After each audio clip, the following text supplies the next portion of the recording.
नमस्कार, आभार, अभिनंदन, स्वागत है आपका फॉर्मूला गुरु में। मैं हूं विपुल सिंह। फॉर्मूला गुरु में हर हफ्ते हम एक नई थीम के साथ आते हैं जिससे आपका पोर्टफोलियो न सिर्फ सुरक्षित रहे बल्कि लगातार बढ़ता रहे और साथ ही साथ आपका ज्ञानवर्धन भी होता रहे। इसी क्रम में आज हम बात करेंगे देश की सबसे बड़ी कंपनी रिलायंस इंडस्ट्रीज के बारे में। एक साल से निफ्टी सेंसेक्स के मुकाबले लगातार अंडर परफॉर्म क्यों कर रहा है रिलायंस? आखिर कंपनी डीमर्जर की प्रक्रिया को इतना टाल क्यों रही है? कुछ साल पहले डेट फ्री कंपनी को करने पर जोर देने वाली कंपनी अब कर्ज लेने क्यों जा रही है?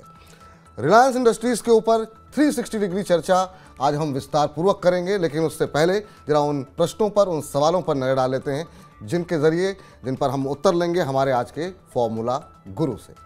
तो एक एक करके वो सवाल आपकी स्क्रीन पर आते जाएंगे। सबसे पहले हम जानने की कोशिश करेंगे कि जो चौथी तिमाही के नतीजे आए हैं उनको किस तरीके से देखा जाए, पढ़ा जाए और इससे आने वाले समय को लेकर के किस तरीके के संकेत मिल रहे हैं। तो रिलायंस इंडस्ट्रीज के नतीजों को डिटेल से जो है हम आज अपने फॉर्मूला गुरु से चर्चा करेंगे।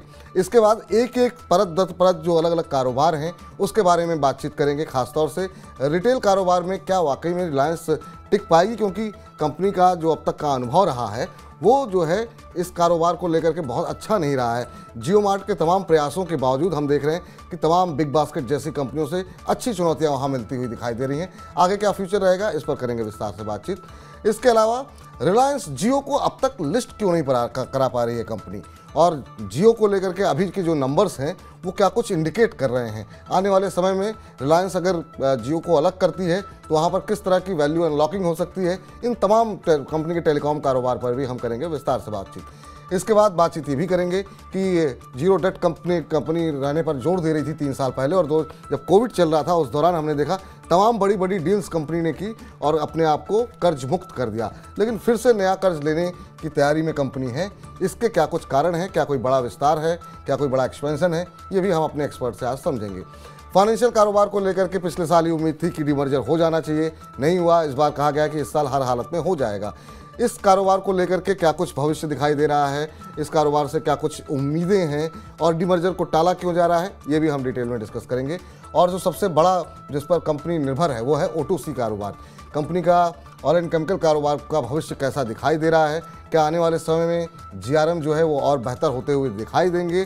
अभी जिस तरह की स्थिति जो है दुनिया भर के कच्चे तेल की कीमतों में जो हम बदलाव देख रहे हैं उसका क्या कुछ असर होगा? ये तमाम चीज़ों को विस्तारपूर्वक हम समझेंगे।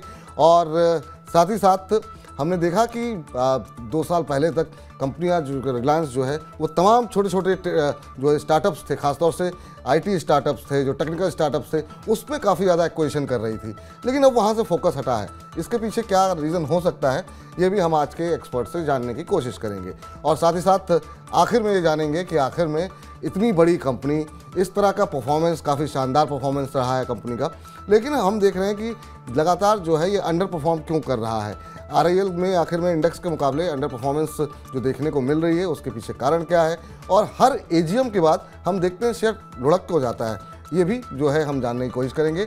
और साथ ही साथ होगी ब्रोकरेज हाउस की रिपोर्ट, और हमारे एक्सपर्ट से, हमारे आज के फॉर्मूला गुरु से हम ये भी जानेंगे कि 1 साल के नज़रिए से RIL में निवेश क्या अभी करना चाहिए, नहीं करना चाहिए, और 1 साल का लक्ष्य क्या हो सकता है, और तमाम ब्रोकरेज हाउस इस समय रिलायंस पर क्या सलाह दे रहे हैं। तो इन तमाम मुद्दों में बातचीत करेंगे, लेकिन उससे पहले आज के एक्सपर्ट से आपको रूबरू करा देते हैं। हमारे आज के फॉर्मूला गुरु हैं market expert, senior fundamental analyst PK Agarwal ji. Agarwal ji, बहुत बहुत आभार, अभिनंदन अपना महत्वपूर्ण समय देने के लिए। और जब भी आप आते हैं बहुत कुछ सीखने को मिलता है, हमारे दर्शक जो है बहुत ध्यान से आपको सुनते हैं। आज की चर्चा का जो विषय है उस पर तो हम चर्चा करेंगे विस्तारपूर्वक, एक सवाल पे आपसे उत्तर लेंगे, लेकिन उससे पहले ओवरऑल शेयर बाजार के ऊपर आपकी राय जानना चाहेंगे कि क्या आपको लग रहा है कि अभी की जो स्थिति देखने को मिल रही है, बाजार ऐसा लग रहा है कि जो रुकावट का स्तर है उसको तोड़ने की फिराक में है? क्या कामयाबी मिल पाएगी, या फिर आपको लग रहा है कि अंतर्राष्ट्रीय संकेत और दुनिया भर में ऐसा कुछ नहीं बदल रहा है जिसकी वजह से बाजार नई ऊंचाइयों को छुए? नहीं, सब जगह बाजार दायरे में है ग्लोबली भी, और हमारे अपने बाजार के दायरे में हमने देखा है कि ऊपर की तरफ रेजिस्टेंस है, नीचे सपोर्ट है। नीचे सपोर्ट भी नहीं तोड़ रहा है बाजार, ऊपर जाने की भी मोमेंटम उसके अंदर नहीं है, तो अभी तो दायरे में ही बाजार में रहने की उम्मीद है। तो इसमें प्रॉब्लम ये होती है कि जब बाजार साइडवेज रहता है और बहुत रेंज बाउंड रहता है तो वो निवेशकों के लिए भी तो खैर चैलेंजिंग होता है, ये ट्रेडर्स के लिए भी बहुत चैलेंजिंग होता है। तो इस वक्त बहुत संभल के बाजार में काम करने की जरूरत है। बहुत ज्यादा उम्मीदें बना के नहीं रखना चाहिए, बहुत कंजर्वेटिव अप्रोच लेना चाहिए। इस वक्त बाजार में मेरा अपना मानना यह है कि कम से कम अगले 3 से 6 महीने के लिए बाजार दायरे में रहने की ही उम्मीद है। 18,000 से ऊपर की तो उम्मीद फिलहाल नहीं मानना चाहिए। ठीक, तो अगले 3-6 महीने जो है बाजार जो है एक रेंज में ही कामकाज करता हुआ दिखाई देगा। और अब सर लौटते हैं आज की थीम के ऊपर। और अदानी पे तो बहुत चर्चा होती है, अदानी पे खबरें भी आ रही हैं, काफ़ी नेगेटिव न्यूज़ भी है।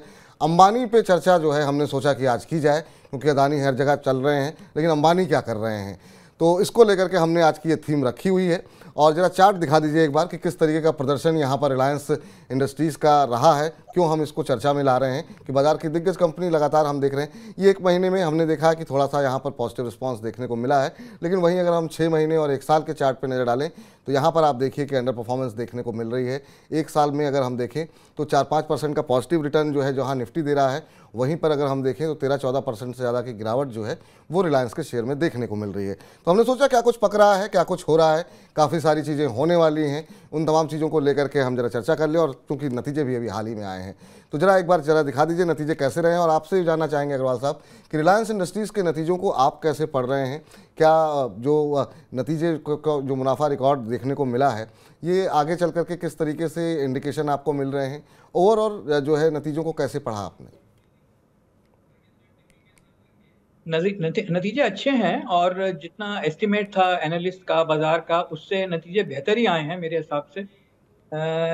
तो ओवरऑल मैं ये कहूँगा कि नतीजे ठीक हैं, लेकिन जब आप डिटेल्स में उसका एनालिसिस करते हैं तब आप देखते हैं कि चैलेंजेस हैं अभी भी कंपनी के सामने। लेकिन फिर भी मैं ये कहूँगा कि अगर मुझे एक लाइन में कहना हो तो मैं ये कहूँगा कि नतीजे काफ़ी सेटिस्फैक्टरी हैं। तो नतीजे संतोषजनक है, लेकिन शेयर में परफॉर्मेंस नहीं देखने को मिल रही, लेकिन उस पर बाद में आखिर के हिस्से में आएंगे। लेकिन अब एक जो उनका अलग अलग कारोबार है सर, उस पर थोड़ा सा आपसे डिटेल में डिस्कस करना चाहेंगे। रिटेल बिजनेस को आप कैसे देख रहे हैं? और रिलायंस जैसी दिग्गज इतने बैक टू बैक हम देख रहे हैं कि यहाँ पर हम टेक ओवर्स हो रहे हैं, एक्विजिशन किए गए, लेकिन उसके बावजूद जिस तरह की बाकी जगहों पर मोनोपोली रिलायंस की रहती है, यहाँ पर अभी भी जियो मार्ट की उस तरह की मोनोपोली देखने को नहीं मिली। बड़ी चुनौतियाँ मिल रही हैं, जो छोटी छोटी कंपनियां हैं उनसे भी, और जो दिग्गज बिग बास्केट जैसी कंपनियां हैं वहाँ से भी काफ़ी चुनौतियां मिलती हुई दिखाई दे रही हैं। ओवरऑल इस सेगमेंट को आप कैसे देख रहे हैं और इसका फ्यूचर कैसे देख रहे हैं आप? सबसे ज़्यादा चैलेंजिंग उनके पूरे पोर्टफोलियो में अगर कुछ है तो वो रिलायंस रिटेल है। उसके 2-3 कारण हैं। एक तो ये है कि थोड़ा लो प्रॉफिटेबिलिटी मार्जिन का ये कॉम्पोनेंट है। ब्रॉडली बात करूं तो 25-26% इसका टोटल रेवेन्यू के अंदर शेयर है। टोटल कंपनी का जो रेवेन्यू है वो लगभग 10 लाख करोड़ के करीब है, उसमें से 2.6 जो है वो रिटेल से आता है। और उसमें जो प्रॉफिट है वो बहुत ही कम है, वो 9,000 करोड़ है सिर्फ। कहने का मतलब ये है कि नेट प्रॉफिट की बात करता हूँ, तो जो नेट प्रॉफिट है वो सिर्फ 3.5% है, 3.5%। तो कहने का मतलब ये है कि बहुत चैलेंजेस हैं इसके अंदर। उसके कई कारण हैं, क्योंकि ये इनहेरेंटली बिजनेस जो है वो अभी ग्रोथ फेज में है। कुछ बिजनेसेस अर्ली ग्रोथ में हैं, तो इसमें बहुत पैसे की जरूरत है, उसमें रिटर्न आने शुरू नहीं हुए हैं। इनका जो रिटेल का पोर्टफोलियो है उसको बिग बास्केट से कंपेयर करना ठीक नहीं होगा, because big basket is largely grocery, और रिलायंस रिटेल के अंदर दुनिया भर के तमाम सब सेगमेंट्स हैं, जैसे फार्मा है, ग्रोसरीज है, ब्रांड्स हैं, फर्नीचर है, कंज्यूमर इलेक्ट्रॉनिक्स है, एपरल है, और फुटवेयर है, और कंज्यूमर इलेक्ट्रॉनिक्स है। ये सब अपने आप में अलग तरह के बिजनेसेस हैं। चाहे भले ही वो रिलायंस की बैलेंस शीट में रिटेल के अंदर सबको इकट्ठा कर दिया गया है, लेकिन उनको चलाना बिल्कुल अलग अलग स्ट्रेटेजी, हर एक फार्मेसी चलाना और कंज्यूमर इलेक्ट्रॉनिक्स चलाना बिल्कुल दो अलग बिजनेसेस हैं। तो इसलिए उन सबको क्लब तो भले कर दिया अरिथमेटिकली हमने, लेकिन वो चैलेंजेस जो है वो कंपनी के सामने हैं। और यही कारण है, आप देख रहे हैं कि कंपनी की जो परफॉर्मेंस है वो कहीं ना कहीं थोड़ी सी, वही मैंने कहा, जब आप सरफेस के नीचे जाते हैं तब आपको पता लगता है कि उसमें चैलेंजेस कहाँ हैं। और मेरे हिसाब से रिलायंस रिटेल जो है वो सबसे बड़ा चैलेंज है, क्योंकि मेरी अपनी मानना है, हालांकि कंपनी ने ऐसा कोई संकेत नहीं दिया है, दैट जिसे हम लोग बोलते हैं कि they have spread their resources too thin. मतलब जब आप प्रैक्टिकली हर चीज के अंदर ज्वेलरी है, now Reliance is even in jewellery, जो रिटेल का हिस्सा है। Now running a jewellery shop is completely different than running a grocery. So ये therefore those are the challenges which companies face. ये आपने काफ़ी महत्वपूर्ण बात कही और हम देख रहे हैं कि एक एक सेगमेंट में ही चैलेंजेस ऑर्गेनाइज सेक्टर से भी अनऑर्गेनाइज सेक्टर से भी काफ़ी ज़्यादा हैं। जो जैसा कंज्यूमर ड्यूरेबल को लेकर के कहा आपने, जेम्स एंड ज्वेलरी सेक्टर में ऑलरेडी जो है बहुत बड़ी दिग्गज कंपनियां जो है मौजूद हैं, अगर हम ऑर्गेनाइज सेक्टर की बात करें तो। ऐसे में इससे इससे मतलब आपको लगता है कि इस सेक्टर के लिए अभी चैलेंजेस जो है काफ़ी ज़्यादा रहने वाले हैं आने वाले समय में? ये बिल्कुल रहेंगे वो, जैसे जैसे मैंने कहा, क्योंकि इसको फोकस करना, देखिए मैनेजमेंट टाइम तो लिमिटेड है। ये एक बहुत बड़ा कॉन्सेप्ट है जो लोग कई बार भूल जाते हैं। हम लोग जब एनालिसिस करते हैं अपना बहुत ग्रॉस लेवल के ऊपर, तो एक चीज होती है जिसको हम बोलते हैं रिटर्न ऑन मैनेजमेंट टाइम। जो कंपनी के मैनेजिंग डायरेक्टर हैं, सीईओ हैं, डायरेक्टर हैं, जो भी इंचार्ज है उस पर्टिकुलर बिजनेस के जी, वो अपना कितना समय लगाते हैं और लगाएंगे तो उसमें से कितना नतीजा निकलेगा। तो अगर जो भी डायरेक्टर इंचार्ज हैं, एग्जीक्यूटिव डायरेक्टर हैं, वो शायद अंबानी जी की लड़की हैं जी बिल्कुल, अगर उनको अगर ये 10 सेगमेंट्स के ऊपर समय लगाना हो, अगर वो एक एक दिन भी सब सेगमेंट में दिन लगाएं अपना उसको मॉनिटर करने के लिए, तब आप देखिए। और वो हर बिजनेस अलग है। ज्वेलरी वाला हेड आएगा, वो अपनी कहानी सुनाएगा, ग्रोसरी वाला आएगा, वो अपनी बात बताएगा। तो आपको उस सबको समझ के निष्कर्ष निकालना है कि पैसे कहाँ लगाने हैं, इन्वेस्टमेंट कहाँ करनी है, किस तरह क्या स्ट्रेटेजी होना चाहिए। तो ये बहुत मुश्किल काम है, ये आसान काम नहीं है। This is a very very big challenge. बिल्कुल। और तो उसके बावजूद अगर रिलायंस ने पॉजिटिव नंबर दिए हैं, कम से कम लॉस तो नहीं दिखाया, मैं इसको ये अचीवमेंट मानूंगा। ठीक, तो चुनौतियां हैं रिटेल को लेकर के, काफ़ी सारी चुनौतियां हैं और कैसे चीज़ें वो व्यवस्थित करते हैं ये आने वाले समय में देखना होगा। रिटेल के बाद एक बड़ा कारोबार जिस पर काफ़ी अग्रेसिव जो है खर्चा भी कर रही है कंपनी, एक्सपेंशन भी कर रही है, वो है टेलीकॉम कारोबार को लेकर के। हालांकि उम्मीदें लगातार हर साल की जा रही थी कि रिलायंस जियो की वैल्यू अनलॉकिंग होनी चाहिए। सर एक चीज़ मुझे बताइए, इस तीसरे सवाल पर हम आए उससे पहले, कि अब अडानी की 10 कंपनियां लिस्टेड हैं, टाटा की 16 कंपनियां लिस्टेड हैं, रिलायंस सारे कारोबार को इतना, और बिल्कुल विविधता भरे कारोबार, टेलीकॉम है, रिटेल है, जेम्स एंड ज्वेलरी है, सब कुछ एक कंपनी के अंदर ही क्यों रखना चाह रही है? कुछ मतलब आप एक्सपर्ट के तौर पर लंबे समय से हैं, इवन हम देख रहे थे एडीएजी ग्रुप के भी जो कंपनियां थी उसमें भी काफ़ी सारी कंपनियां लिस्ट करा दी गई थी बाद में, लेकिन यहाँ पर ये हिचक क्यों रहे हैं, क्या कारण मानते हैं आप? कंपनी की तरफ से कोई संकेत सूचना नहीं है, ये सिर्फ मेरा अनुमान है, क्योंकि मेरा जो एनालिसिस है मैं उसके बेसिस पे ये कह रहा हूँ। क्योंकि जैसे मैंने थोड़ी देर पहले कहा था, जो 2 बिजनेसेस जिसमें इन्होंने एक्सपेंड, देखिए इनका जो बेसिक बिजनेस था वो टेक्सटाइल था, वो तो अब बहुत पीछे रह गया है। उसके बाद जो मेन बिजनेस था वो पुरानी भाषा में पेट्रोलियम और पेट्रोकेमिकल्स था, उसको नई भाषा में आप ऑयल एंड गैस बोल रहे हैं और O2C बोल रहे हैं, O2C बोल रहे हैं, लेकिन वो बेसिकली पेट्रोकेमिकल्स हैं। अब उसमें जो 2 बहुत बड़े चैलेंजेस ऐड किए उन्होंने, वो था टेलीकॉम वाया जियो और रिलायंस रिटेल, जिसकी हमने अभी बात करी। अब ये जो ऑयल एंड गैस है और जो पेट्रोकेम है वो ऑलरेडी स्टेबल बिजनेसेस हैं, उसके अंदर बहुत ज्यादा करने की जरूरत नहीं है, वो ऑलरेडी चल रहे हैं, उनकी डिमांड स्टैब्लिश्ड है, उनकी प्रॉफिटेबिलिटी स्टैब्लिश्ड है, उसमें कुछ बहुत ज्यादा करने की, और वही मेन स्टे है इस कंपनी। बिल्कुल, that accounts for about 60% of the revenue and 60% of the profit. तो कहने का मतलब ये है कि उसी ने कंपनी को संभाल रखा है। अब आपका सवाल ये है कि उसको डीमर्ज करके इन सब सेक्टर्स को अलग क्यों नहीं कर दिया जाता? वो इसलिए नहीं कर दिया जाता, मेरा अनुमान है ये कि ये दोनों ही sector, Jio which is telecom and जिसको ये वो लोग बोल रहे हैं डिजिटल सर्विसेज, और रिलायंस रिटेल, ये दोनों अपनी ग्रोथ की जिस पॉइंट पे हैं, they need very substantial cash infusion,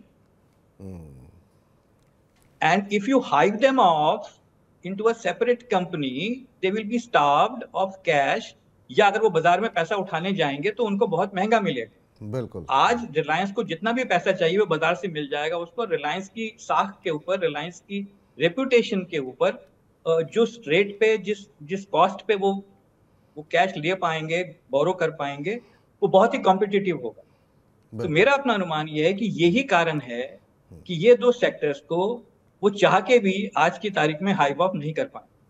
बहुत महत्वपूर्ण बात की सर, और काफ़ी हद तक मतलब जो है आपका एनालिसिस बिल्कुल दुरुस्त है। लेकिन अब चूंकि हम टेलीकॉम पे बात कर रहे हैं, इसी को आगे बढ़ाते हैं, तीसरे प्रश्न की ओर आते हैं कि सवाल वही कि मतलब जियो को अब तक लिस्ट क्यों नहीं करा पाई कंपनी, वो तो चलिए बात हो गई, लेकिन टेलीकॉम का फ्यूचर आप कैसे देख रहे हैं? और जिस तरीके से हम देख रहे हैं कि सब्सक्राइबर तो काफ़ी तेज़ी के साथ बढ़ रहे हैं, और एक तरीके से देखा जाए तो 2 बड़े प्लेयर अब रह गए हैं, वोडा की स्थिति काफ़ी ख़राब देखने को मिल रही है, और रिलायंस और एयरटेल, तो इनके भविष्य में टेलीकॉम कारोबार को लेकर क्या कुछ उम्मीदें हैं? क्योंकि 5G हैंडसेट को लेकर के भी काफ़ी सारी बातें कही गई थी, वो भी उस तरीके से रोल आउट अभी तक नहीं हो पाया है जितनी तेज़ी के जितनी जिस तरह की बातें कही गई थी कंपनी की तरफ से। 5G में अभी बहुत बहुत समय लगेगा। अभी तो मुझे लगता नहीं है कि उसके बेसिस के ऊपर आपको टेलीकॉम को इवैल्यूएट करना चाहिए।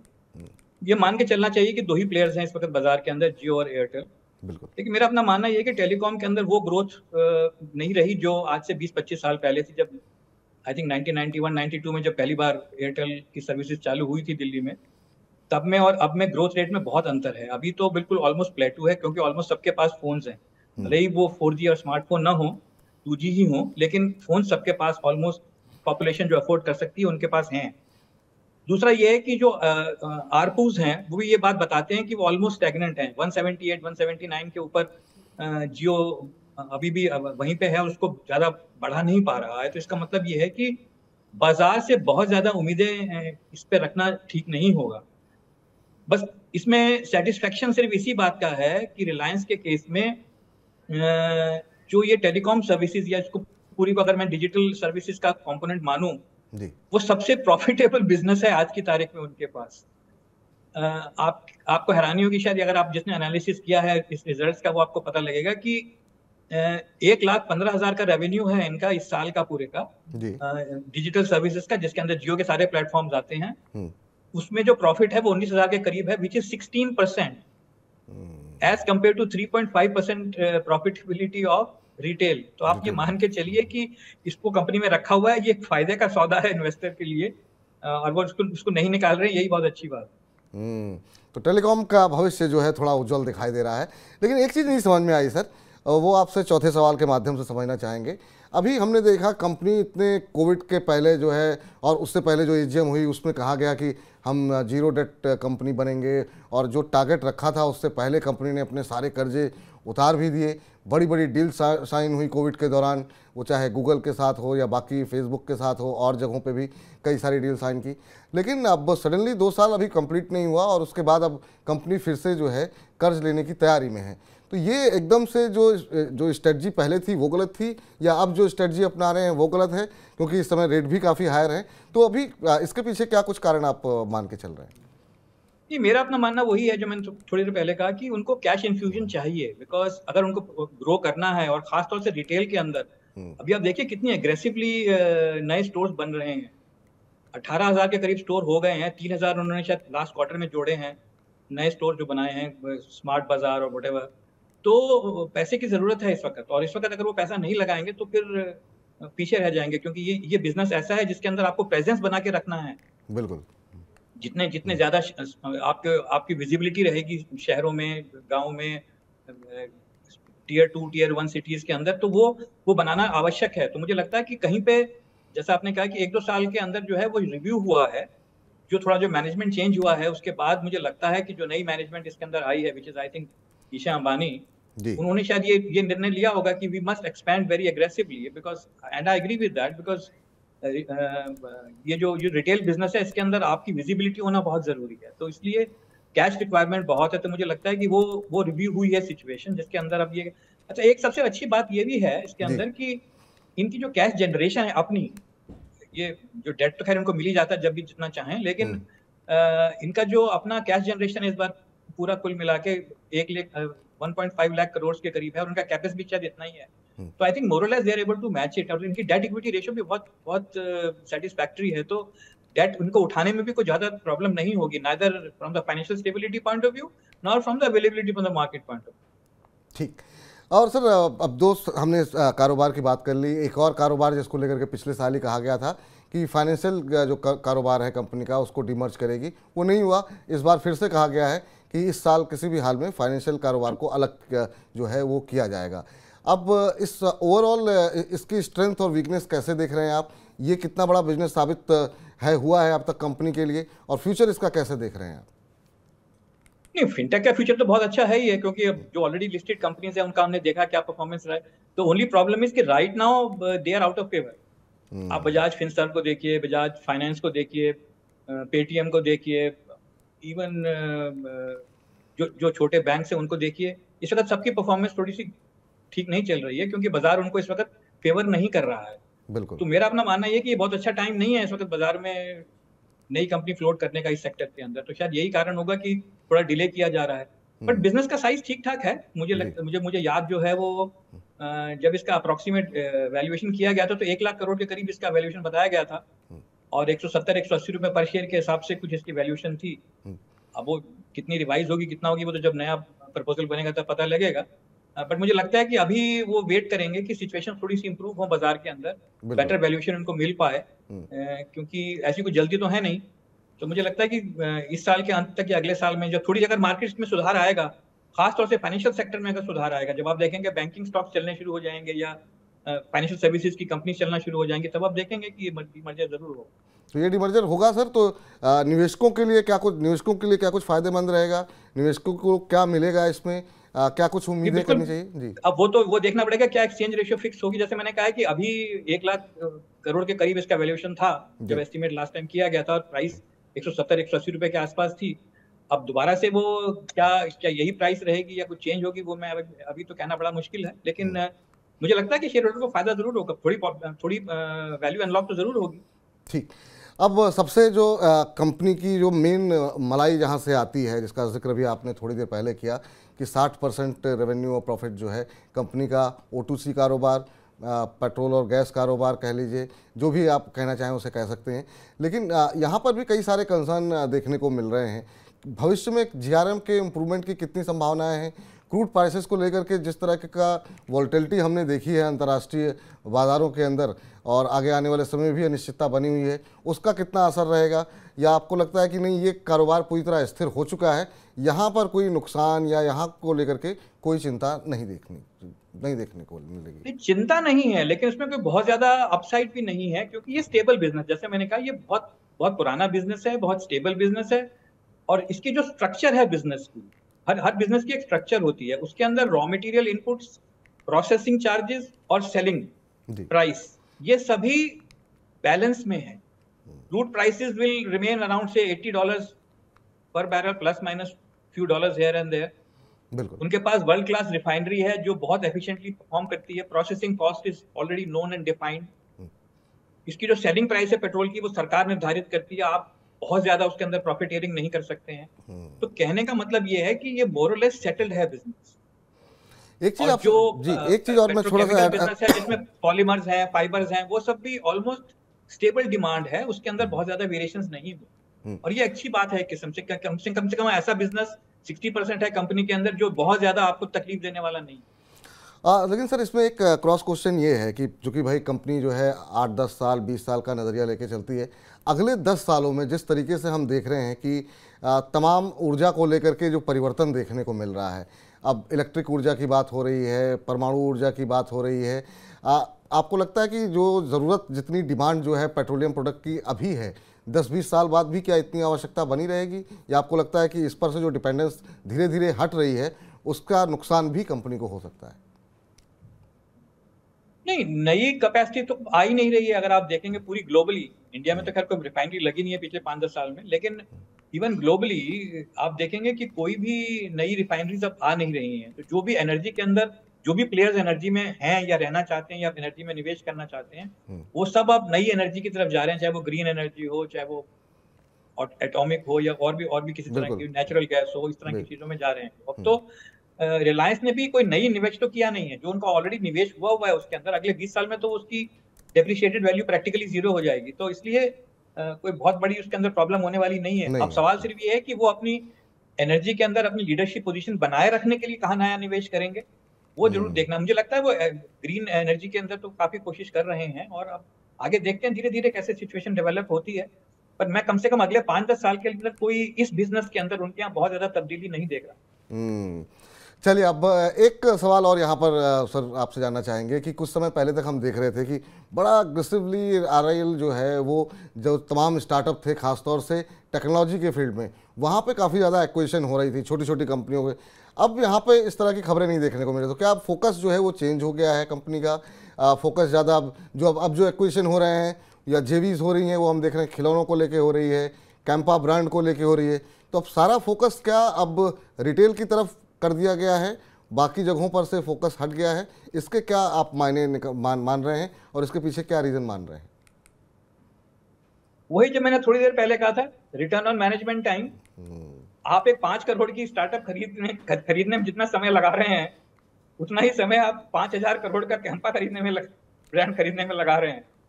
When you're reading a piece of paper, whatever written on it is still taking the same amount of time.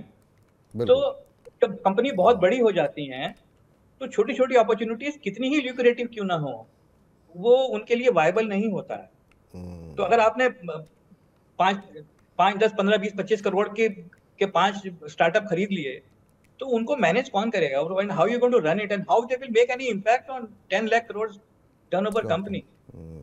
So I think this is a very wise step that they have taken, कि उनकी जो strength है company की, वो बड़े businesses को जहां पे एंट्री बैरियर्स हैं, जिसको हर आदमी एंटर नहीं कर सकता है, उनको मैनेज करना, ये उनकी खासियत है, ये उनकी स्ट्रेंथ है। तो they are now playing on their strength. चलिए अब आगे बढ़ते हैं और अब अगले जो 3 सवाल होंगे वो कहीं ना कहीं जो हमारे जो दर्शक देख रहे हैं, खासतौर से जो निवेशक होते हैं, ट्रेडर होते हैं, वो इसी सब सवालों के उत्तर जानना चाहेंगे। तो पहला उसमें 8वां जो सवाल है और शेयर प्राइस को लेकर के पहला सवाल, कि हर एजीएम के बाद हम देखते हैं कंपनी कितनी भी अच्छी घोषणा करे सर, लेकिन हम देख लेते हैं कि मतलब पिछले 4-5 सालों का ये ट्रेंड रहा है कि शेयर में गिरावट देखने को मिलती है। अब इसके पीछे क्या कोई मतलब कारण आप मान रहे हैं? इसके पीछे सिर्फ मतलब खाली एक ऐसा ही ट्रेंड है या इसके पीछे कोई लॉजिक आप देख रहे हैं? दूसरा, 1 साल के अंदर जिस तरीके से कंपनी ने इंडेक्स के मुकाबले अंडर परफॉर्म किया है, रिजल्ट्स इतने खराब नहीं रहे, फिर भी इस तरह की परफॉर्मेंस के पीछे क्या आप कारण मानते हैं? लेकिन टेक्निकली चार्ट्स पे तो वीक है, इसमें कोई शक नहीं है। और फंडामेंटल बेसिस पे हमने डिस्कस किया है, कंपनी में ऐसा कोई बहुत मेजर इशू नहीं है। हालांकि ठीक है, अब चैलेंजेस हैं क्योंकि साइज इतना बड़ा है, लार्जेस्ट मार्केट कैप कंपनी है वो जी, तो वो प्रॉब्लम तो है इसके अंदर। लेकिन इशू ये है इसके अंदर, जो ये अभी मेरा एनालिसिस है कि देखिए, जब हम किसी भी कंपनी में निवेश करते हैं, मैं ट्रेडिंग, और ये ट्रेडिंग स्टॉक तो ये है नहीं, this stock is not meant for trading because इसका बीटा बहुत लो है। तो ये निवेश के लिए ही स्टॉक जो है वो सही है। अब निवेश जब हम करते हैं तो हमारा सबसे पहला स्टेप होता है, हम उस स्टॉक का वैल्यूएशन करते हैं कि वो स्टॉक किस वैल्यू पे बायबल है, किस वैल्यू पे सेल करना है। अब रिलायंस का वैल्यूएशन करना बहुत मुश्किल है, इसलिए प्रोफेशनल इन्वेस्टर्स या बड़े निवेशक जो हैं उसमें बहुत ज्यादा एग्रेसिवली आज की तारीख में निवेश नहीं कर रहे हैं, क्योंकि उसको वैल्यू करना बहुत मुश्किल है। क्यों है मुश्किल? क्योंकि उसके अंदर इतने डाइवर्सिफाइड बिजनेसेस हैं कि उसको आप वैल्यूएशन नहीं कर पाएंगे। अगर मुझे ज्वेलरी बिजनेस वैल्यू करना है तो मैं टाइटन को बहुत आसानी से कर लूंगा, मैं रिलायंस को कैसे करूंगा? मुझे एक फुटवेयर बिजनेस वैल्यू करना है, मैं बाटा को इमीडिएटली कर लूंगा, मैं रिलायंस को कैसे करूंगा?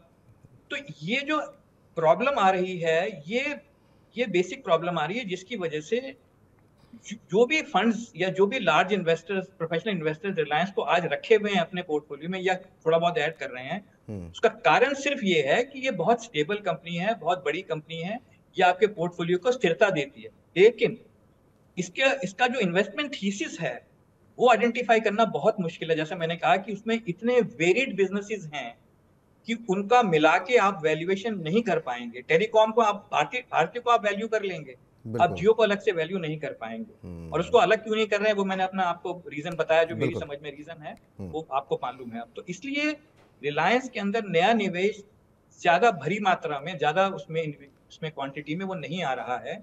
उसका रीजन, इनफैक्ट मैं किसी से बात कर रहा था, मैं यही कह रहा था, मैंने कहा रिलायंस खरीदने का मतलब है आपने म्यूचुअल फंड खरीद लिया। बिल्कुल सही बात। इतना डाइवर्सिफाइड बिजनेस खरीदने की जरूरत नहीं है, रिलायंस खरीद लो, म्यूचुअल फंड खरीद लिया। मतलब इस तरह के सर मजाक लोग आईटीसी के बारे में करते थे कि कैसे वैल्यूएशन करे, क्या मतलब सिगरेट कारोबार अलग है, होटल कारोबार अलग है, लेकिन वहाँ से ज़्यादा डाइवर्सिफिकेशन तेल गैस से लेके, टेलीफोन से लेके, जूते से लेकर के हर चीज़ में आप हैं। तो सर लेकिन वैसे पोर्टफोलियो में, ओवरऑल पोर्टफोलियो में कितना मतलब जो है हिस्सेदारी रिलायंस की होनी चाहिए? अब मान लीजिए 1 लाख रुपए में लगा रहा हूँ, तो पोर्टफोलियो में क्या रिलायंस होना चाहिए या नहीं होना चाहिए? पहला सवाल होना चाहिए। मैंने कहा रिलायंस का पोर्टफोलियो जरूर होना चाहिए। वही मैंने कहा कि नया निवेश की बात, पहली बात तो ये, अगर आपके पास है तो आपको होल्ड करना, पहली बात तो ये। ठीक। दूसरी बात, अगर नहीं है तो आप धीरे धीरे उसको ऐड कर सकते हैं, क्योंकि वही स्टॉक ऐसा स्टॉक है जो आपके पोर्टफोलियो को स्ट्रेंथ देगा, स्टेबिलिटी देगा, बहुत ज्यादा वेरिएशन से बचाएगा, मार्केट वोलेटिलिटी से आपको बचाएगा। अब ठीक। सवाल ये है कि किस लेवल पे आपको खरीदना चाहिए। एक साल का जो उसका रेंज है वो 2300 से लेके 2500 तक का है। ये सर आगे का सवाल है, मेरा अगला सवाल है कि अगला टारगेट आप क्या दे रहे हैं, तो वो सवाल पहले मैं पूछ लेता हूं। उससे पहले जरा कुछ एक ब्रोकरेज हाउसेस की रिपोर्ट्स आई हुई हैं, जरा उससे आप कितने सहमत हैं वो भी आप देख लीजिए। तो जरा स्क्रीन पर लेकर के आइए कि तमाम, चाहे वो ICICI सिक्योरिटीज़ हो, ICICI डायरेक्ट, क्या कुछ कह रहे हैं। HDFC सिक्योरिटीज़ की तरफ से यहाँ पर जो रेटिंग दी गई है वो एक्यूमुलेट की रेटिंग दी गई है और यहाँ पर 2637 तक के लक्ष्य दिए गए हैं। ICICI डायरेक्ट की तरफ से थोड़ा और एग्रेसिव टारगेट है, वो 2850 का लक्ष्य दे रहे हैं और रेटिंग इन्होंने बाय की दी है। मोतीलाल ओसवाल भी खरीदारी की सलाह दे रहे हैं, बाय की रेटिंग दी गई है और यहाँ पर भी 2800 का लक्ष्य दिया जा रहा है। हालांकि ICICI सिक्योरिटीज़ वहाँ पर उन्होंने थोड़ा सा कंजर्वेटिव अप्रोच रखा है, 200 रुपये नीचे का टारगेट दिया है। एक्यूमुलेट की रेटिंग है, 2650 का लक्ष्य देखने को मिल रहा है। यहाँ पर एक साल का ये नज़रिया है। अब आपसे जानना चाहेंगे अग्रवाल साहब, आप क्या कुछ नज़रिया ले रहे हैं एक साल के हिसाब से? आप सहमत हैं इन ब्रोकरेज हाउस की रिपोर्ट से, या आपके अपने टारगेट क्या, आपने क्या ध्यान में रखे हुए? नहीं, ये ब्रॉडली ठीक है, इसमें कुछ गलत नहीं है। वही मैं बता रहा था कि अभी जो इसकी रेंज है वो 2300 से 2500 के बीच में है अभी, डिपेंडिंग अपॉन द टाइम। तो इस रेंज में आप जितना फेवरेबली नीचे की तरफ खरीद पाए उतना खरीद लीजिए और सारा एक बार मत खरीदिए, उसको स्टैगर कर दीजिए 20-25% एक बार में लेने से। यहाँ तक टारगेट का सवाल है, 2700-2800 का टारगेट आप एक साल के लिए मान सकते हैं इसके अंदर, which is a very reasonable target, because 10% की से ज्यादा की ग्रोथ तो वो अपने रेवेन्यू में दिखा ही रहा है, तो इसलिए 10% की ग्रोथ आप शेयर प्राइस के अंदर उसकी मान सकते हैं। लेकिन जैसे मैंने कहा है कि ये बहुत एग्रेसिवली ऊपर जाने वाला स्टॉक अब नहीं है। It has to carry lot of weight, और अगर ये क्वार्टर दर क्वार्टर, एवरी क्वार्टर अगर आपको लॉस नहीं दिखा रहा है और प्रॉफिट में ही है, तो आपको खुश रहना चाहिए, सेटिस्फाइड रहना चाहिए, क्योंकि इतनी बड़ी कंपनी को मैनेज करना ये बहुत बड़ी बात है, ये बहुत क्रेडिटेबल बात है। तो सवाल यही है और उत्तर भी यही है कि आपको रिलायंस अपने पोर्टफोलियो में ज़रूर रखना चाहिए। गिरावट में खरीदारी करें, थोड़ा थोड़ा करके खरीदें, एक साथ ना खरीदें। और आने वाले दिनों में एक साल के नज़रिए के साथ अगर आप निवेश करते हैं, एक तो इसलिए भी पोर्टफोलियो में रखें कि आपके पोर्टफोलियो को सुरक्षा प्रदान करेगा और over a period of time आपका पोर्टफोलियो बढ़ता हुआ भी दिखाई देगा अगर बाजार चलता है तो यहाँ पे आप नज़र बना सकते हैं। आज हमने विस्तारपूर्वक तमाम जो कंपनी के अलग अलग कारोबार हैं उस पर चर्चा की। चलते चलते कुछ और ऐड करना चाहेंगे सर आज की इस चर्चा में आप? नहीं, जैसे मैंने कहा है कि रिलायंस जो है वो हमारे पूरे देश की एक बहुत बड़ी कंपनी है, निफ्टी के अंदर सबसे बड़ी कंपनी है मार्केट कैप के हिसाब से। बिल्कुल। और उसने वो अपना दर्जा बरकरार रखा हुआ। इसके अंदर थोड़ा जो डीप एनालिसिस मैंने जो पॉइंट्स निकाले हैं वो तो ठीक हैं, लेकिन जो ओवरऑल ग्रोथ और जो प्रॉफिटेबिलिटी दिखाई है कंपनी ने वो काबिल तारीफ। अग्रवाल साहब, कोई डिस्क्लोजर आपकी तरफ से सर? हाँ, रिलायंस मेरे पर्सनल पोर्टफोलियो में है। चलिए अग्रवाल जी, बहुत बहुत शुक्रिया, बहुत बहुत धन्यवाद आपका अपना कितना कीमती समय देने के लिए। निश्चित रूप से अब जो लोग भी रिलायंस के बारे में कुछ समझना जानना चाहते होंगे तो आज की इस चर्चा में उनके अलग अलग कारोबार के बारे में, शेयर क्यों नहीं चल रहा है इस बारे में, टेलीकॉम क्षेत्र में कंपनी अलग क्यों नहीं कर रही है, तो ये तमाम प्रश्नों के उत्तर उनको इस कार्यक्रम के माध्यम से मिल जाएंगे। बहुत बहुत शुक्रिया, धन्यवाद आज की इस चर्चा में शामिल होने के लिए और फॉर्मूला गुरु हमारा बनने के लिए। तो फिलहाल फॉर्मूला गुरु को समेटने का वक्त आ गया है, फॉर्मूला गुरु को यहीं समेटते हैं। लेकिन अगली बार हम जब जुड़ेंगे तो एक नई थीम के साथ आएंगे, एक नए कॉन्सेप्ट के साथ आएंगे। तो कुछ समझना हो बाजार के लिए बारे में, अपनी जेब को सुरक्षित रखना हो तो लगातार मनी 9 के साथ बने रहिए। और हाँ, रिलायंस नहीं, किसी भी शेयर पर कोई सवाल हो तो हर रोज़ दोपहर 1 बजे बाजार के अलग अलग दिग्गज जानकार हमारे साथ जुड़ते हैं। उनके साथ आप भी अपना पोर्टफोलियो डिस्कस कीजिए, जो शेयर आपने लिए हैं उस पर सवाल पूछिए 9311211874 पर। बाकी आप बने रहिए मनी 9 के साथ। फिलहाल के लिए नमस्कार।